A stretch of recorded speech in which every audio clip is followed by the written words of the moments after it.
సూర్యాపేట జిల్లా కేంద్రంలో ఉన్నటువంటి సువెన్ ఫ్యాక్టరీని ఎత్తివేయాలంటూ సూర్యాపేట జిల్లాలో ఉన్నటువంటి కొంతమంది రైతులు, అంటే దానికి ఆనుకొని ఉన్నటువంటి కొంతమంది రైతులు ఈరోజు పొల్యూషన్ బోర్డు వాళ్ళ ఆధ్వర్యంలో తనిఖీలు చేయడం జరిగింది. అసలు పొల్యూషన్ ఏ విధంగా ఉందని చూడండి. మా దగ్గర కొంతమంది రైతులు ఉన్నారు, వారి మాట చూస్తున్నాం. అసలు మీరు ఇవాళ ఎందుకు పొల్యూషన్ బోర్డు చేయడం జరిగింది, దాని వెనక మన మర్మం ఏంది అన్న? మేము వాస్తవానికైతే గత సంవత్సరాల నుంచి సువెన్ కెమికల్ ఫ్యాక్టరీ మేము పోరాడుతూనే ఉన్నాము. ఎన్నోసార్లు అధికారులను ఫిర్యాదు చేసుకుంటూ పోయినాం సార్. వాస్తవ పరిస్థితి సువెన్ కెమికల్ ఫ్యాక్టరీ నుంచి గ్రౌండ్ వాటర్ మొత్తం పొల్యూటెడ్ అయి ఉన్నది. దీనికి మా పంట పొలాలు పండట్లేదని చెప్పేసి పీసీబీకి మొన్న ఒక నెల బ్యాక్లోనే మేము ఫిర్యాదు చేశాము. పోస్ట్ ఆఫీస్ ద్వారా మేము ఫిర్యాదు చేశాము. వారు ఈరోజు వచ్చిర్రు అన్నట్టు షాంపిల్లు, వాటర్ షాంపిల్లు మా బోర్లో నుంచి బావులో నుంచి వాటర్ షాంపిల్ తీసుకెళ్లారు. అది షాంపిల్ తీసుకుపోతారు కానీ నిమ్మకు నీరెత్తులా వ్యవహారికం తప్ప మాకు కరెక్టుగా 110 పారామీటర్లు అనేది చూపించారు సార్. మాకు ఏమైనా అంటే వాళ్ళు 37, 40 మా పారామీటర్ తప్ప మాకు ఏదీ లేదని చెప్పేసి నిమ్మకు నీరెత్తులాగా ఏదో తూతూ మంత్రం లెక్క ఆ విధంగా తీసుకుపోతారు తప్ప మళ్ళీ మాకు ఎటువంటి ఎవిడెన్స్ ఆధారాలు ఇవ్వరు సార్. అట్లా వస్తారు తీసుకుపోతారు, ఇక అంతే సంగతులు, ఇక మర్చిపోవాల్సిందే తప్ప వేరే. ఇప్పుడు సువెన్ ఫ్యాక్టరీ వల్ల మీకు జరిగే నష్టమైంది అసలు? పొలాలు చాలా, పంట పొలాలు చాలా నష్టం ఉంది సార్. తీవ్రమైన నష్టాలు ఉన్నాయి సార్, మామూలు కాదు. దానివల్ల కెమికల్ వాటర్ వల్ల పంట పొలాలు దిగుబడి 5 బస్తాల నుంచి 10 బస్తాలు పండడం గగనంగా ఉంటుంది సార్. వాస్తవ పరిస్థితి అయితే ఈడ దిక్కు మాకు మూసి కెనాల్ వాటర్ తప్ప మిగతాది ఉండదు. దాని మీదనే ఆధారపడి ఉండాల్సి వస్తుంది రైతులు. ఎన్నో సంవత్సరాలు రైతులు పోరాడిర్రు, ధర్నాలు, రిలే, నిరాహార దీక్ష చేశారు ఈ సువెన్ కెమికల్ ఫ్యాక్టరీ వల్ల. మా కెమికల్ వాటర్ వల్ల పంట పొలాలు దిగుబడి అసలు రావట్లేదు. అదే కాకుండా మేము సరే అమ్ముకొని బయటికి వెళ్ళిపోతాము, మేము ఎందుకంటే ఆర్థికంగా బలహీనం అయిపోతున్నాం అన్న ఉద్దేశంతో అయినా అమ్ముకుందామని అంటే కొనేవాడు బయట నుంచి ఒక్క వ్యక్తులు కూడా, ప్రైవేట్ వ్యక్తులు కూడా వచ్చి మేము ఎందుకు సువెన్ కెమికల్ ఫ్యాక్టరీ వల్ల మేము కొనలేము, ఆడ 10 కాదు 20 లక్షలు కొన్నా కానీ మాకు లాస్ తప్ప ఇంకోటి ఉండదని చెప్పేసి ఆ రకంగా ప్రైవేట్ వ్యక్తులు అంటున్నారు. కనీసానికి మేము ఈ సువెన్ యాజమాన్యానికి మేము అప్లికేషన్ పెట్టినా కానీ మేము ఫ్యాక్టరీ నుంచి 1 ఎకరం కూడా కొనం, మేము మా యొక్క మేనేజ్మెంట్ కొనొద్దని చెప్పేసి ఖరాఖండిగా చెప్పడం జరిగింది. మేము ఎట్లా ఏ రకంగా బతకాలి సార్? దిగుబడి లేదు, మా పిల్లలకు ఆర్థిక పరిస్థితి ఘోరంగా ఉంది, మా ఆరోగ్య పరిస్థితులు కూడా సువెన్ ఫ్యాక్టరీ నుండి మీ గ్రామాలను దత్తత తీసుకోవడం జరిగింది. గ్రామాల అభివృద్ధికి ఏమన్నా తోడ్పాటు ఇస్తున్నారు వాళ్ళు? ఎప్పుడు అభివృద్ధి దత్తత తీసుకోలేదు సార్. మాకు ఇంతవరకు మెడికల్ క్యాంపు హెల్త్ కూడా పెట్టలేదు, ఇంతవరకు పెట్టలేదు సార్. ఇంతవరకు మెడికల్ క్యాంపు పెట్టలేదు. ఏదో 7,000, 7,500 పిల్లలకి ఏదో పిల్లలకు ఫీజులు తప్ప ఇక మిగతా వాటికి మాత్రం ఏ విధంగా మాకు సహాయ సహకారాలు లేదు సార్. వాస్తవ పరిస్థితి అయితే రైతుల విషయంలో కూడా మేము చెప్పినాం.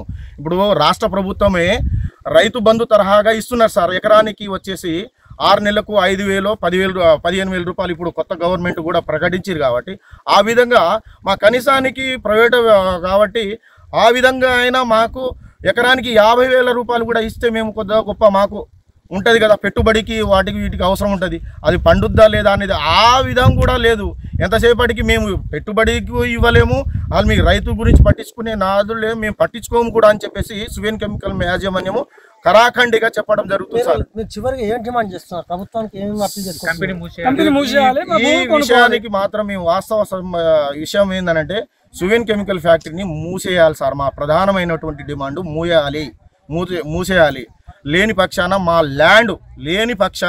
మా ల్యాండ్ కొనుక్కుంటే ఆ ఫ్యాక్టరీని పెద్దగా విస్తరణ చేసుకోమనండి, మేము వెళ్ళిపోతాం. ఇంతకన్నా ఇంకా మార్గం వేరేది లేదు సార్. మేము ఏగి ఉన్నాం సార్. ఆ ప్రభుత్వం టీఆర్ఎస్ ప్రభుత్వం చూసినా, ఇప్పుడు కాంగ్రెస్ ప్రభుత్వంలో కూడా ఏది మన రేవంత్ రెడ్డి అన్న ఒకటి కెమికల్ విషయంలో దీన్ని ప్రక్షాళన చేస్తా అనే ఉద్దేశంతో ఉన్నది కాబట్టి ఒక ఆనందంగా ఉంది తప్ప వేరేది కాదు. వారు చేస్తే ఇంకా వాళ్ళకి పాదాభివందనము, రేవంత్ రెడ్డికి పాదాభివందనములు తెలియజేస్తున్నారు సార్. ఈ ప్రభుత్వం సాయం చేస్తుందని ఒక 1000 కళ్ళతో ఎదురు చూస్తున్నాం సార్ రైతు బిడ్డలందరం. వాస్తవం చెప్తున్నాం సార్. ఇది వాస్తవిక కోణంగా ఆలోచించాలి రాష్ట్ర ప్రభుత్వము, ఏది కాంగ్రెస్ ప్రభుత్వము. ఎందుకంటే గతంలో మా తెలంగాణ ప్రభుత్వము ఎందుకో నిమ్మకు నీరెత్తులా వ్యవహారికం చేసింది కెమికల్ విషయం ఫ్యాక్టరీలో. అది పట్టించుకునే విధానం కూడా లేదు. మేము మంత్రి గారు కూడా దృష్టిలో తీసుకుపోయినా కానీ కొంచెం ఏదో చూస్తా అని చెప్పేసి అన్నారు తప్ప మాకు చూడలేదు. రైతులు బాధపడ్డారు సార్. వాస్తవ పరిస్థితి అయితే జెన్యున్ గా ఉన్నది. ఒక 400 ఎకరాలు సార్ దాసగూడెం గ్రామ పంచాయతీలో ఉన్నటువంటి 400 నుంచి 500 ఎకరాలు సుమారుగా ఉన్నటువంటిది కాబట్టి ఆ 400-500 ఎకరాలు వాళ్ళు కొనుక్కున్నా మేము ఇక్కడి నుంచి వెళ్ళిపోతాము. ఇంకో మార్గం లేదు. పెద్ద ఫ్యాక్టరీ అయినా ఇప్పుడు విస్తరణ కూడా చేయడానికి పెద్దగా ఏర్పడుతుంది. మేము చిన్న ఫ్యాక్టరీ తోటి తట్టుకోలేకపోతున్నాం సార్. అనారోగ్యాల బారి పడుతున్నాము. ప్లస్ ఇంకొక రకంగా అయితే వాయు కాలుష్యము, జల కాలుష్యము, అన్ని కాలుష్యాలు. పిండంలో ఉన్న బిడ్డ కూడా లోపలనే చనిపోవడం జరుగుతుంది సార్. ఇది కాయ పండదే, బిడ్డ బయటికి రాదే. ఇంత ఘోరమైన పరిస్థితి కూడా ఉన్నది సార్. ఇది మామూలుగా కాదు. అంతటా మా గ్రౌండ్ వాటర్ ఒకనొక టైంలో 1989 ముందు బిఫోర్లో కొబ్బరి నీళ్ళు లాంటి బోరింగ్ నీళ్ళు ఉన్నాయి సార్. ఇవాళ కొబ్బరి నీళ్ళు కాదు కదా, కలుషితమైన నీళ్లు తాగి ఊపిరితిత్తులు, అన్ని శ్వాసకోశ వ్యాధులు, అనేక రకమైనటువంటి వ్యాధులతోటి బాధపడుతూ ఇదే పంట కెమికల్ నుంచి పండే పంటలు కూడా ఈడ పాలు కొనేటోళ్ళు కూడా సూర్యాపేటలో ఎక్కడి నుంచి అంటే దాసగూడెం పరిధిలో వసరంతండ అని అంటే ఆ పాలను కూడా కొనే పరిస్థితి లేదు సార్. బర్రెలు ఇచ్చే కాడ ఇంత ఘోరమైన పరిస్థితి ఉంది. ఆ ప్యాడీ నుంచి వచ్చే కూడా బియ్యం కూడా కొనే పరిస్థితి లేదు. ఇంకా ఏ రకంగా మరి మేము ముందుకు పోతాము? రైతు మీదనే డిపెండ్ అయి ఉన్న తెలంగాణ ప్రభుత్వం అని అనుకుంటామే తప్ప ఇక్కడ రైతులు నడ్డి విరిచే పరిస్థితి ఏర్పడుతుంది. దీన్ని దయచేసి మీ మీడియా మిత్రులు, ఎలక్ట్రానిక్ మిత్రులు మీకు 10,000 దండాలు సార్. ఓకే, సువెన్ ఫ్యాక్టరీ దగ్గర ఉన్నటువంటి రైతులు అని కోరేది ఒకటే, ఎందుకంటే ఇక్కడ ఉన్నటువంటి ఫ్యాక్టరీ వల్ల మేము చాలా విధాల నష్టపోతున్నాం. ఎందుకంటే వాయు కాలుష్యము, జల కాలుష్యంతో చాలా ఇబ్బంది పడుతున్నాం. ఖచ్చితంగా మాకు ఈ ఫ్యాక్టరీ నుంచి మాకు కొద్దిగా ఉపశమనం కలిగే విధంగా మాకు ఉన్నటువంటి భూములు ఖరీదన చేయాలి, లేకపోతే పూర్తిగా ఉన్నటువంటి ఈ ఫ్యాక్టరీని ఇక్కడి నుంచి తొలగించాలకోదు. ఎందుకంటే ఇక్కడ పంట పండాలంటే ఖచ్చితంగా ఈ కాలుష్యం వల్ల మాకు గిట్టుబాటు రావట్లేదు. ఎకరానికి 4-5 బస్తాలు రావడం కూడా గగనంగా ఉంది. మూసి కాలువ లేకపోతే మాత్రం మా భవిష్యత్తు మాత్రం చాలా ఇబ్బందిగా ఉండేది. ఖచ్చితంగా ఇప్పుడు ఉన్నటువంటి రేవంత్ రెడ్డి కాంగ్రెస్ ప్రభుత్వం దీనిపై చర్య తీసుకోవాలని వారు కోరుతున్నారు.